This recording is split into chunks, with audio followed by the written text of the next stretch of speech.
Oula, mais c'est difficile à expliquer. Hein. C'est quelqu'un qui a une... Comment dirais-je? C'est quand on est accro à quelque chose. C'est pas une habitude, enfin, c'est pas une habitude, c'est... J'ai jamais entendu ça. Si, l'addiction à la drogue, l'addiction à l'alcool. Mais la définition... C'est quand on aime quelque chose. Je pense que ce sont les ados. C'est les adultes. Les ados. Aucune idée.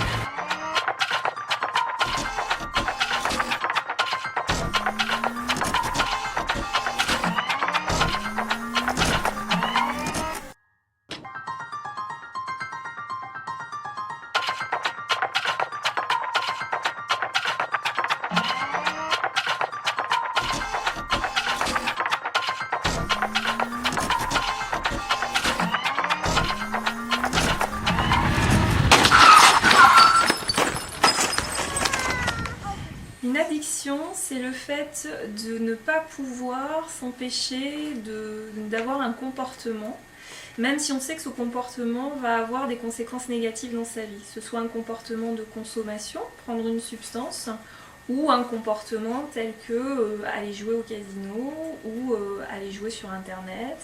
Il y a tout un tas d'addictions. Donc le terme d'addiction, ça renvoie à la notion de dépendance, qui est un trouble psychique.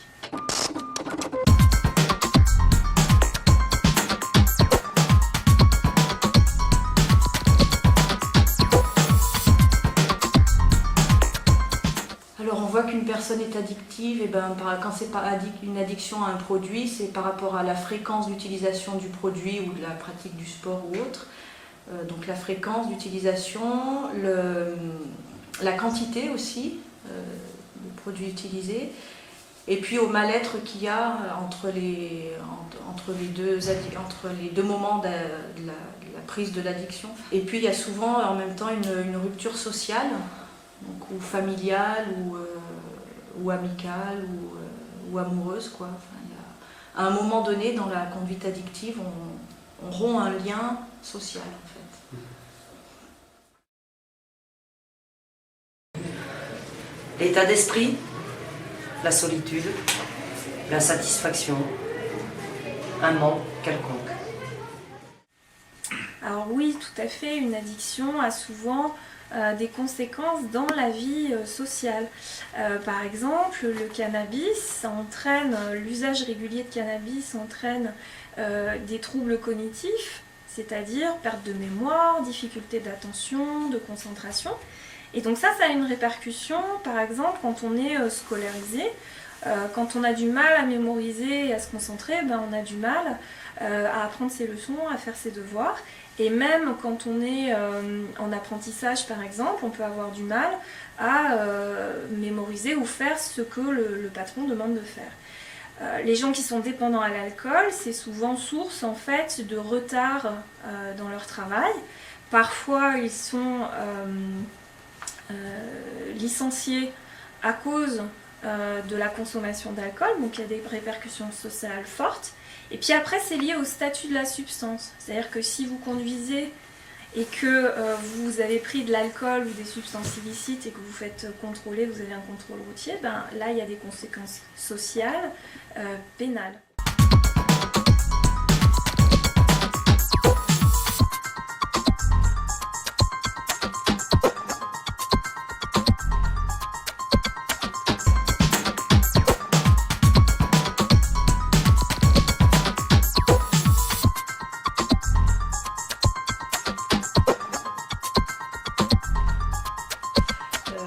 À répondre, c'est un peu lié, bien que je trouve pour certaines addictions, donc quand on parle de drogue, de drogue dure, enfin d'héroïne, d'acide ou d'autres, ça peut avoir des conséquences immédiates sur le physique et très graves.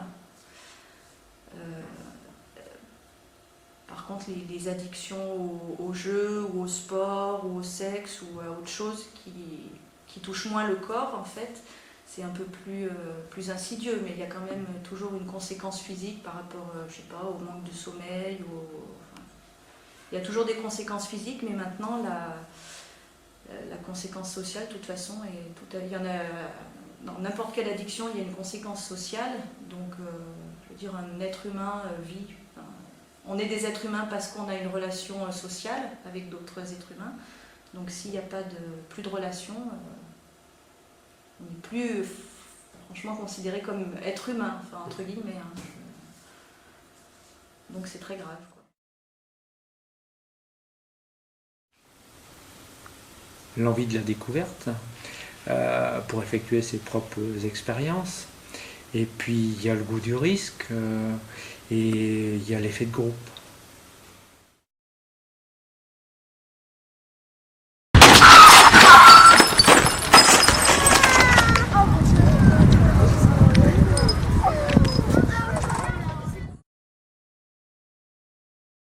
Alors, s'en sortir tout seul, je crois pas.